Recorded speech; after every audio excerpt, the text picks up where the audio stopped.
Thanks, Mark. So I'm just going to set a timer because the last time I've done a presentation was back in my university years, which is actually a little while ago now, so sorry in advance. Yeah, how was everyone this morning? Good. Traffic was okay, not too bad. It started getting bad when I came in, so hopefully you're here okay. Yeah, thanks for coming out so early. I hope you have all had your morning coffee. Right now I have you trapped here for 15 minutes to hear me ramble a bit. So a bit more about me. My name is Anita, obviously, and my full-time work is actually formerly a health professional. So when I clock off work, I consider myself a community dancer. So I don't know if you guys are sort of aware of what's been happening in Brisbane. There's been this amazing festival called the BrisAsia Festival.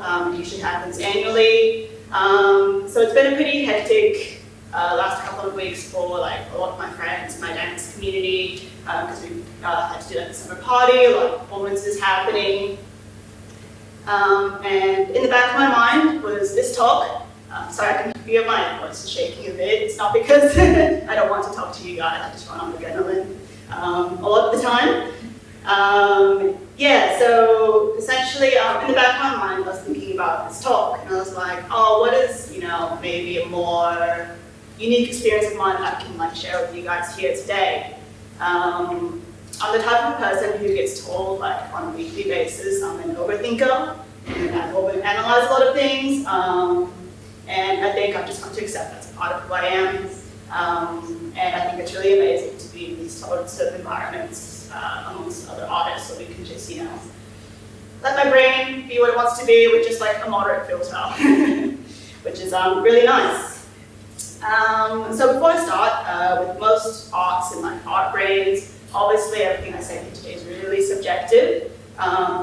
Subjective opinions, subjective experiences, and maybe not everything's 100% relevant to you, but I can guarantee you that I've reflected on these points like 100% on my perspective, and I hope it's something that you guys can get something out of. Okay, so our topic here today is the word divergent. Can I get a hands up of those who are confident in what that word means? Super confident. Not the movie. Yeah, okay, thought so. So, Jess, if you don't mind, it's a little bit hazy, but ta-da! So this is Dr. Google. According to Dr. Google, divergent is defined as tending to be different or develop in different directions. When I was writing and typing this up, like not gonna lie, I was thinking about my high school assignments, and you know how you have to like link back to the topic and make sure it's relevant. So I was doing a lot of that. And I think dance is something that links a lot of people from a lot of different backgrounds, and it can cause a lot of people to grow in really divergent ways. Like for example, my crew, we have a huge variety of people. We have like dentists, doctors, accountants, people who are students. It's really a nice place for different types of personalities to come to one place and enjoy something together.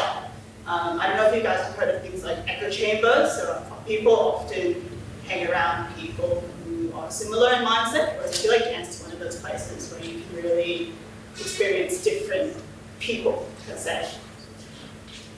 Yeah, and I think dance can link together a lot of different people in backgrounds, blah, blah, blah. And it can be a good or a bad thing, depending on what sort of mindset you have approaching into that.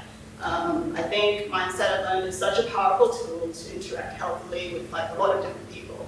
Because if you have different opinions, obviously it can be challenging. Because if you think the right answer is blue, they think the right answer is red. Who's right, wrong? How do you agree on what color to decide on per se? So I think something I want to comment on is life templates. So the way I was brought up, I was sort of expected to follow like a typical life template. I think a few of you can probably relate to this. For example, in school, you're expected to go to school, do your homework, get a good grade. That good grade sort of defines, what you do at uni, how good you are, the quality of your brain and your abilities. And then likewise, you go into uni. Next step is you, again, aim for good assignments, good exams, good grades. and then you aim to get a good job, good pay, probably meet someone, start a family. So you're sort of expected to like follow this template. Check the time. Cool. So essentially school and work always came first, and things like mental health, sickness, small things like your birthday, or anything that really can make people sometimes feel really happy was put second to that template. So that's what I was taught and grew up with. So I never skipped school when I was sick, unless I was like actually spewing or something. I never took days off for my birthday. I went to work recently and was like, why are you doing your birthday? I'm like, because I'm rostered on, that sort of thing. Yeah. So today I want to talk about something called like process, which is obviously pretty self-explanatory, but it's something I've been thinking about a lot over the last few months. Sorry. Actually, was in a slide before that. Okay, never mind. I don't think it made it to the final part. That's okay. So I was going to comment on some things where I think society often trains us to learn to focus on that life template and like the end result. So the school example I gave before, a lot of times it's really focused on what grade, what number you get at the end, your BHA 10 or 9 or whatever, how well you do on your assignment, your exams. Something else a lot of you guys can probably relate to is like art class at school. Most people just care about what your painting looks like at the end. They're not going to go halfway and be like, oh yeah, you're doing a good halfway job. That's amazing. They're really probably just going to focus on what you finish and hand in at the end of the class, and that's what you get graded on. Building a house, no one's going to go out and say, that's a really nice wooden frame you've got there. It looks really solid. They're probably going to wait till the house is finished, admire all the details you put in, the finished result. So that's what people focus on. Even at work, my workplace, I'm lucky to be in a place where they don't focus on this too much, but I know a lot of workplaces that focus on like your stats, your conversions, how many sales you make, your numbers at the end of the day, not really what you do during the work day. And I think likewise for dancing, to bring us back to something a bit more unique to what I do, is there's a lot of focus on the end result, like a performance. So what you look like on your performance day, the video you just filmed, and like things like showcases, competitions, what number you play, so if you even made it past prelims, etc. So my personal dance story. So I wanted to share my first. Actually, sorry, Dusty, mind if we go back to the previous slide? So I just wanted to share my personal dance story with the concept of like enjoying the process. So the first time I experienced this concept was in like a dance class. So for those of you who have never ever taken a dance class, essentially you go in and you learn from the teacher. The teacher teaches you like a set of moves. So it's usually like over the course of an hour. And then at the end of the class, you try to memorize the set of moves and you split into like small groups and you perform it to the class. So for those of you who think that's terrifying, it is. But it's a good way to challenge each other, and I think it's considered like a basic skill as a dancer. You go to class, if you have any dancer friends, you probably see their class videos and like out there killing it. Yeah, so that's what you essentially do in a dance class. First time I sort of started to go out to dance class, I was invited by friends. So it was a bit like a social event. I was like, oh yeah, I'll go out, I consider myself a dancer, I should be good at this, or like, I'll have a nice video at the end of it. So I go into class, I think I got the moves, I got the music, and music comes on, and it's, in the class we're all performing it, and then, of course, I stuff it up. I don't know if you guys have heard of like the term red light syndrome. Some of the dancers like to use it when they're talking about when the camera film goes on, for some reason you tend to just mess up. You don't know why, it's like a magical disease, but you can nail it every single time leading up to that camera turning on, and it turns on, and she's like, what planet am I on? So anyway, that happens. My friends are awesome, so they didn't have it happen to them. So they have these awesome videos to post on social media. And I go home and I have this video, I'm like, yeah, I'm posting that. Cool, I was like, okay, okay, yeah, maybe it's just a dud day. Maybe I just didn't do well. So this became like a weekly thing for, I think, a few months. So the second time I went, I'm like, okay, so today I'm gonna get this really good looking video because I want to post it with all my cool friends. So I'm really focused, I'm like listening to music, I'm revising whenever we have like water breaks. I'm really, really focused. And of course we do the groups, we split up, go for it, I'm like feeling the music, like, yeah, I got this. And then, of course, I messed it up again. And I walked out of class thinking like, am I really a dancer? Like, I can't do this basic skill that everyone can do. And I keep messing it up, and I have nothing to show for it. And I've just paid like $20 for this dance class. And, you know, I have nothing, like, I have nothing to post. I have no videos, I didn't do anything, I didn't take anything out of this. Yeah, so it was hard for me to also share this feeling with some people around me because, yeah, I'm surrounded by really talented people, and it can be like motivating, but also when I'm divergent from what they can do, it can be a little bit, not depressing, but it can make me feel a bit sad. So, you know, I just walk out of class, they've got all these awesome things to share, and I'm just like, oh, well, okay, see you next week. Cool, so I guess my turning point, so I'm going to give a little shout out to, there's a local dancer called Hannah Morris. I think she doesn't teach in Brisbane at the moment, but anyway, she's beautiful inside and out. So this was another weekly class event, and we went out to her class. So same sort of setup, we learned the choreo, we're really focused, and it gets to the end of the class, we split into our groups, and we're ready to film. And I think a lot of people who go to classes are also ready to film. You know, everyone's like grabbing their phones, like heading towards the bag. And then she sees us doing this, and she's like, okay guys, wait, hold up. You know, I know it's popular right now to take your videos and post on Instagram, but I really want to remind you guys that what happens in class is not just the video at the end. You've just spent an hour here working on your dance ability and practicing through moves. You might be working on different things like musicality, groove, whatever. Don't forget to be present in what happens, and remember that what you take out of class is not necessarily the video. And so that might feel like common sense to some people, but on that day, after I've had a lot of weeks of feeling like I sucked and I didn't have anything to take from dance class, I was like, whoa, mind blown, right? Yeah, I just felt like a bad dancer for a while because it's a basic skill and I couldn't do it. So after she said that, you know, we did our groups, we took another class video, and you know what happened? I messed up again. So, I mean, I think that was the first class where I didn't feel really like sad after I left. I felt empowered because I had a different mindset.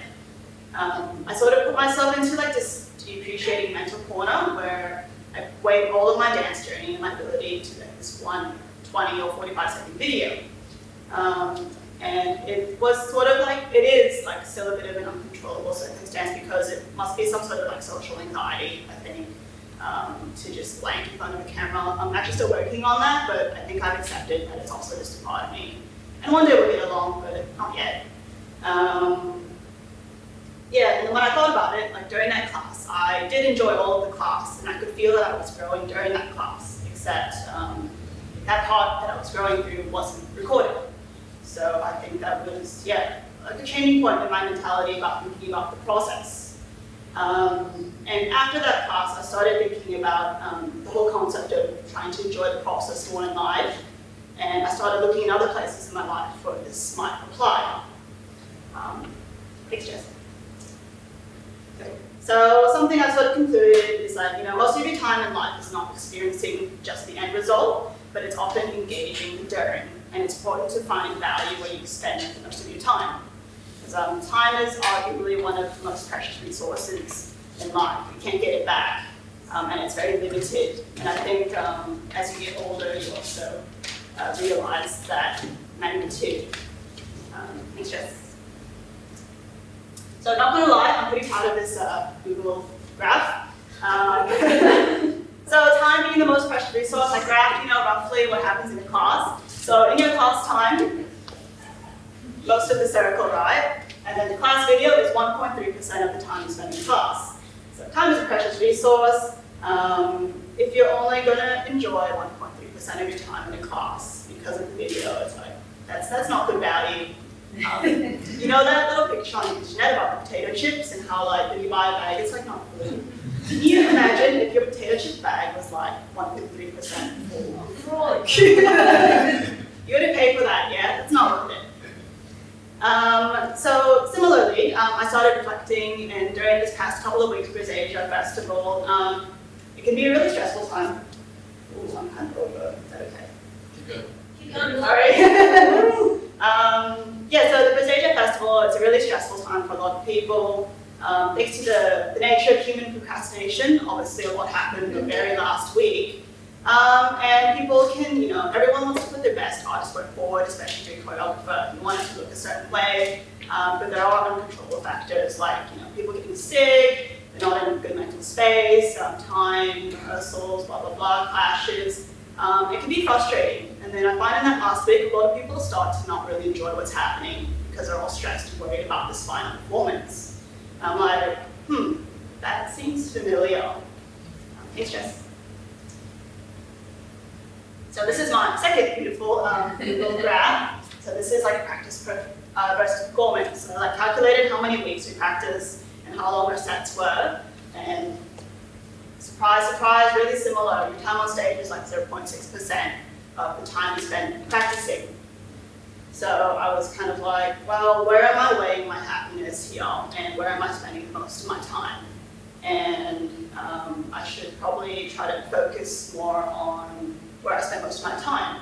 Because during the prep, there are a lot of things that I think a lot of people enjoy, like the learning new moves, socializing with friends, learning different musicality. There's a lot in there, but sometimes I think we forget and just focus on that performance and what it's going to look like to the audience in that, 0.6% time of your dance journey. So I guess where this can be applied to like other areas of life, I guess if you have a little think about where in your life do you feel like you're suffering, not suffering, but like you don't really enjoy most of it and you enjoy it when it finishes. So, for example, like work, is your favorite part of work when you clock off and like when you get your pay? Or are you actually finding things during your work day to enjoy? Same with school, like do you only enjoy when you finish school, like when the school day finishes? Or are you enjoying like the interactions with friends, your extracurriculars, the things your teachers are sharing? And I guess that back to that artist painting metaphor, because I think most of us have done painting sometime in our life. When you're making a painting, like are you enjoying, finding the colors, finding inspiration? Are you enjoying the process? Or are you only enjoying it when you finish it, but you have it on that easel and you're like, hey guys, look what I did.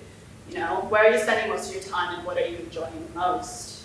And then likewise back to dancing. Do you only enjoy like, the performance stage? Do you only enjoy your past videos? Or are you actually being present and enjoying like the whole process? Obviously this is like a variety of circumstances, and like, especially when you're a kid, you can't really go up to your parents and be like, excuse me, I'm not enjoying the majority of my time here at school, so we need to change something. But as an adult, you have the ability to choose like where you spend your time and your mindset. Like, do you enjoy the process, or are you in a place where there's too many uncontrollable factors, where you're not enjoying the majority of your time? And then that probably means you should really think about what potato chip bag you're choosing. Yeah, that's it. Thanks, guys.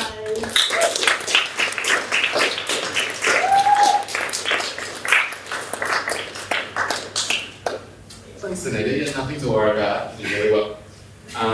Thanks for that insight into your personal process. That does not make me any more of a dancer though. I'm still but if you want to see some of the amazing dancing on Instagram, is at lunaxblue, LUNAXBLUE_. Yes. Yes, you can see her marvelous and brilliant dancing. So again, someone more important than me has written something brilliant about Ruby, so I need to read that out and I'll stuff it up. So our second speaker is Ruby Yu, and they are a ceramic artist, environmental scientist, and high school teacher, overachiever, based in Ration, Brisbane. Born in Taiwan, and moved to Australia when she was 11, Ruby grew up with a mixed culture that influences her artistic practice and worldview. Having published scientific papers and taught in high school, she's now diving into her lifelong passion for arts using clay to express her creativity. Ruby is intrigued by the possibilities of simple geometric shapes to form a sophisticated piece, such as stacked cube creations inside building, which you can win later on. Remember that. Ruby also loves working with organic tone and texture of various clay bodies to create unique patterns in a ceramic ware. Notably, the kurunuki, Japanese technique of hollowing out a solid block of clay in cups, revealing unique patterns when a solid block of clay is slowly carved out by hand. Sounds really interesting. Whenever opportunities arise, Ruby strives to connect and collaborate with other people to discover new ways to create. Currently, she has started the Clay Challenge, focusing on a slab-built cube for 365 days. Wow. Without further ado, please welcome Ruby.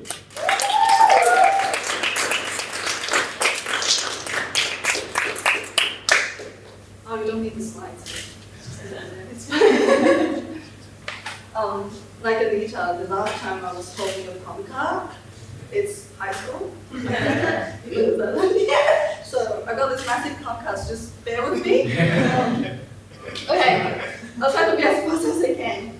Can you guys hear me? Is this working? Yeah, it's fine. Cool. Okay. So, good morning. Thank you again for coming so early to attend this joint event from BrisAsia and CreativeMornings. And I'm very honored to be here. And so my name is Ruby, and my birth name is actually Yu. And funnily, Yu in Chinese, my character means the carving tools. Like in the ancient times, it's like a writing pen, pretty much. And I was just thinking how fitting it is for me, because I use the carving tool every day for my ceramic work now. And Lu actually means scholar, so it means someone who studies. And I guess I have been quite academic in my way too, so thanks Dad for the name. Yeah. And I just want to mention about my last name. I always, when I was in school, the best way to break into a kid is using my name. Because my name actually, the surname, his name is Ye, and I always tell him it's Hey spelled backwards. So now every time you say hey, you can't forget me. You'll be like, hey, oh yeah, Ye ceramics. Yeah, sorry about that. Like Mark said, I'm here because of a joint collaboration we started last year to play this game of exchanging, videos and sounds and visual arts. And it's been really, really fun, and we are still in a work in progress, and I think we'll keep going this year as well. And it's been, last year was really interesting for me because a lot of people, like for the dancers, like for example Anita, she couldn't join a lot of the communities. But for me, I actually connected with the ceramic communities more than ever. I was able to use Instagrams, and I connect with potters around the world. And I guess the natural of pottery is that you work a lot of the time solo, and you share the process, and potters are very humble and they're very willing to share. So we share videos of our progress on the internet a lot, and I really enjoy that, and I started doing it on the Instagram, and have met so many good friends who are probably, some of them are online listening to me now as well. So hi my clay pals, if you're online. And just a little bit about myself, which Mark already introduced. You can say I'm an environmental chemist, a classical musician, I play the piano, a high school teacher, I taught science and maths, now a potter, you can say artist, just artist, and whatever labels we give ourselves, But, I'm still just me. By now you can tell I have lots of divergent paths in my life, and I guess today I'm giving you a little piece of myself, mainly as a little bit of my life experiences and why I have this divergent paths, and also a bit about my work that I'm doing this year for my book of play. Oh yeah, smile.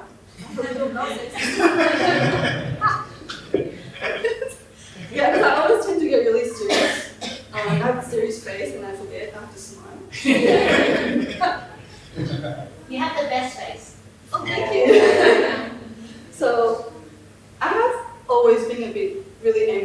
friends since high school, like when I was little. Because I always feel like everyone knows what they're doing except me. Like when I was in high school, I was like, I don't know what I'm supposed to do after high school. And I also really suffered low self-esteem and confidence. And I often need a lot of external validations, which is a word I learned recently, which means I get influenced by other people quite a lot. And I went to a really academic high school, and being going to academic high school, everyone wants to go into medicines, like, you know, being doctors, pharmacists, especially in the Asian community, that was what seems normal. Like, you know, Anita got into optometry. My brother's in optometry, most of my friends are doctors or dentists, and, you know. Yeah, and then as an Asian kid growing up, you know, compliments also do not come easily. And I've learned that is why I haven't been able to accept compliments easily, and also why I have really low self-esteem, because I feel like it doesn't matter what I achieve, I was never good enough, and I'm always trying to go somewhere which is out of my reach. And I wanted to use this analog, which my husband actually, we had a chat, and then he was saying like, oh yeah, like, you know, life, it's kind of, I thought life is like a conveyor belt. It's like what Anita said. You have this pattern formula you kind of think you have to fit in. It's like this long linear path that just takes you effortlessly through school. You just magically get a really good uni degrees, and then you magically find a husband, magically have a house and a car, and you meet, you know, you have children, maybe grandchildren or great-grandchildren. It's like this linear belt. I thought, oh, I'll just get there if I sit on linear belt. And then I thought, I must have fallen out of the conveyor belt. Because my life didn't turn out the way I thought it should be. And I feel like I'm walking in all sorts of directions, wondering, confused about where to go and why am I here. And I guess resulting in having different divergent paths, like a personality who wants to try everything because I don't know where I'm going, I guess. Sometimes I do wish life is simpler. I don't have, you know, I can just be normal like everyone else. Well, now I know not everyone has the same, you know, fits into the pattern, so it's fine. And following a good Asian daughter stereotype, you know, like what I said, finishing the medical degrees, finds a husband, probably Asian. My husband's not Asian. Probably a doctor, lawyer, or engineer. That's the three, you know, career paths that the Asian parent does you. Yep. And, you know, a big car and many children. I definitely didn't tick all the boxes. So, and thinking back, life was already not going in a straight line when I first moved to Australia when I was 11. I had to learn English. I didn't speak English when I came here. I had to keep up with schoolwork. And on top of that, I had to grow up as fast as I can because my parents were not able to be here with me, and I was living with my relatives since I was 14. And my uncle and auntie has 4 daughters, with the oldest one 6 years younger than me. And being in a big Asian family, you know, I'm the oldest kid, so there's a lot of responsibilities I had to take, like cooking, taking laundry out, and make sure the cousins don't kill each other. Yeah, when I could drive, I remember I used to yell at them a lot because they were pulling each other's hair. 5 girls in the house. It's chaotic. Yeah. And then I actually have a little baby brother, and when he was 9 years old, he moved back to Australia. And then I remember there was a point in my life where I was looking after him. I was 20, he was 9 years old, and we lived close to primary school so he could walk to school himself. And I was studying in uni, I was working a part-time job, I was helping him with his schoolwork, you know, and trying to manage money. My mom sends us from Taiwan. And I never really understand it when my friends go out partying and then go clubbing, and I didn't feel like I fit in school, I didn't fit in what everyone else is doing. I was doing my own thing and having my own life. And I didn't feel like, I don't know, I wasn't sure, like, you know, who am I? Like, and then there's also the identity crisis, which a lot of people who grew up here face. I feel like I'm halfway in between being a Taiwanese and Australian. So am I qualified as Australian because people keep telling me I'm not when I grow up here? So you still have accent even though you've been here for so long. And am I Taiwanese enough? And am I on the next slide? Sorry, I forgot about this slide. Oh, sorry. Yes. So why can't I just be like everybody else? Why can't life just be a conveyor belt I just jump on and everything magically happens? What am I supposed to be? So, next slide. I don't know if anyone recognizes this picture. Does anyone recognize this picture? Yeah? Do you know which book is it from? Oh, yeah, cool. Yeah. So it's actually one of my favorite books. And, sorry, I just told you about this movie description of my teenage years. Now I'm moving on to this picture because this picture actually stuck with me most of my life. Even before I could speak English, I read it in Chinese. My auntie gave me the book. And I really, in different life stages, I always find it has different meaning for me. So, the story behind this picture is in the beginning of the book. And I will not try to get too much into the story. You should read the book if you haven't. And because that will be enough for another talk or book review session. And we don't have time. So, this picture, what does it remind you of? People read the book, please don't. What does it remind you of? Does anyone? I have. Yeah, you read the book, obviously. Okay. Anyway, so it's about the narrator as a child who drew this picture, and he asked the adults, "So, are you frightened of this picture?" And then the next slide. The adults told him it's a hat. Why would I be scared of a hat? And then he drew a second picture which shows it's an elephant being eaten by a boa constrictor. I know it seems really silly, I don't think the boa can actually eat the elephant, but that's the adult of me, the big people in me saying that. You can have imaginations, whatever. So the big people is in the English translation it says grown-ups, but actually in French it means the big people. So I'm going to refer to the big people and the little people about this section of the talk. The first time I read it, it was just like any other children's book. It's funny, and when I read it a number of times as an adult, it had a lot of hidden meanings to me. So the author has crafted to be interpreted differently according to your age. And if you read the book, you will know that what I mean. But basically saying that as we grow up, we become the big people, we're concerned about, like what Anita says, the numbers in the end, the paycheck in the end. We forget about the process, we forget about the little people inside of us that can imagine anything possible. And I was thinking, artists are actually really lucky in this way because we are the big people, but we were the big people who never forgot the little people inside. And I really like to say that being the little people means you can see the world in divergence, you can dive into the impossible. Like the elephant being eaten by a boa constrictor is definitely possible.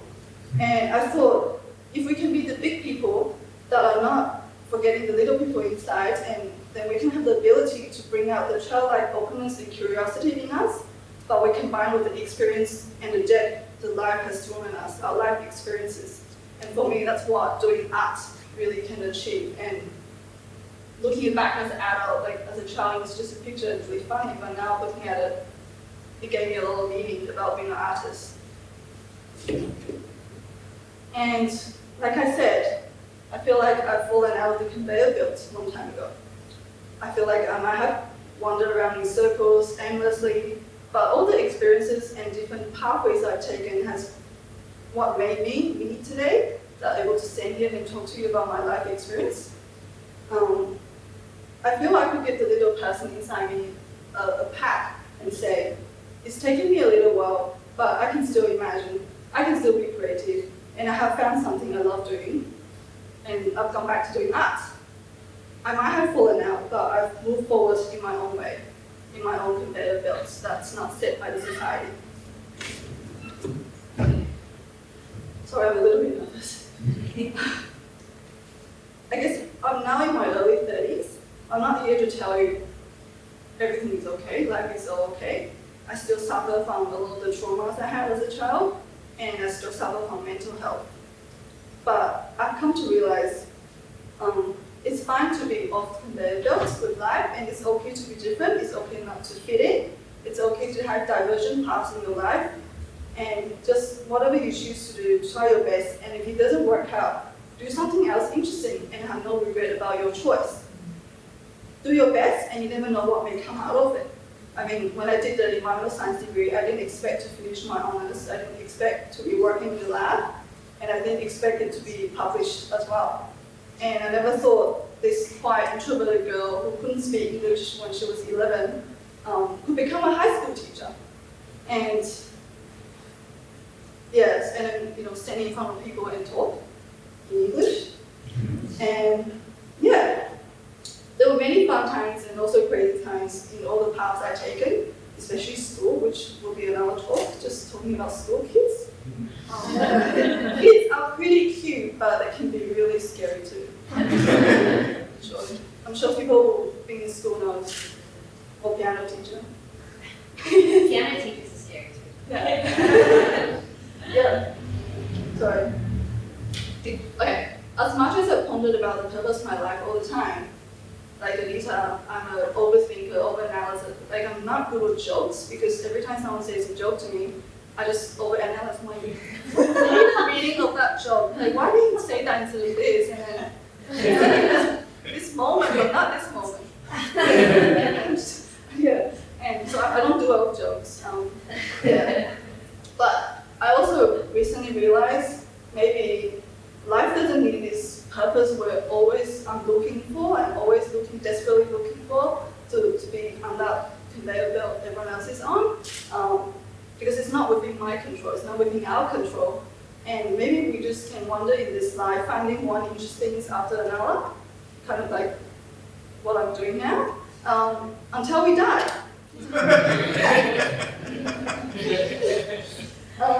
So I don't resent having to grow up, with more, all the responsibilities, not able to go to parties with my friends, and, not having like a normal teenage life, which I'm kind of glad actually. I don't think I've never been hangover in my life. Once. It's true. I don't regret jumping between different things, different careers. I feel like everything I did has something to offer, something that made me who I am today.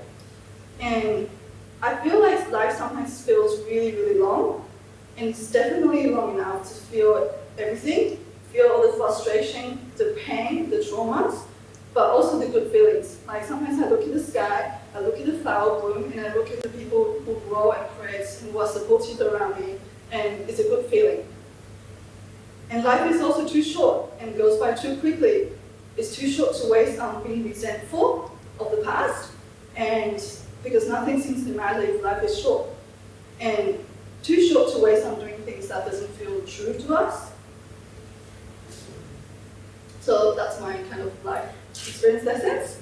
For the next 2 slides, I'm actually just going to talk a little bit about why I started this cube challenge. So now I'm going back to my art practice after my gloomy kind of life experience. The cube. So I actually started this challenge this year, so I'm up to day 32, only day 32. And it's kind of fits into Divergent perfectly because I'm using a single cube form and I'm trying to diverge into different forms. It's like taking different paths, it becomes different things. And I was gonna ask you guys, when you see a cube, what do you think of? Like, what can you imagine? Kind of like the hat in the Little Prince. When you see a cube, what can you imagine? I have an answer I'm really looking for. Not an answer, but it's something cute. Yeah, ice cube. What else? Rubik's Cube. Rubik's cube. Yeah. Ice. Ice. Box or balloon. Box. What It's else? very nerdy, but the Borg from Star Trek. Okay. That's not on my list, but that's good. I can add on. So I've got jewelry box box, dice, bento box containing sugar cubes, Rubik's cube, wooden box, cushion, you know those cube cushion? Yeah, erasers, filling cabinets, ice cube, I said that already, tissue box, building packing box. And this is the best, a wombat poo. You know wombat. They're so round. How can that food be so cute? I know, right? It's amazing, I love wombats. So I just want to say, why did I set myself a limit to a cube? Because my friend who inspired me to do this 365 days challenge is actually doing like whimsical creations, which is why I love about play. Everyone's different. Because a few months ago, I did a challenge. It's called the Ration challenge. Do you guys know the Ration challenge? So the Ration challenge means you are eating the same food as a Syrian refugee for a week, and the amount of ingredients is very limited. And I found in that week, because I have these limitations, I actually became really creative in my cooking.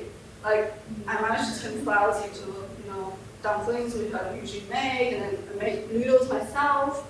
I was really creative with it, and then I thought, why don't I try with cube, which is something I already work with, and see if I spend a year every day thinking about this cube and different forms, what I can achieve.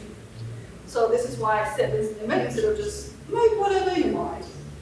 Okay. So, oops, I'm up to my last slide. Last slide.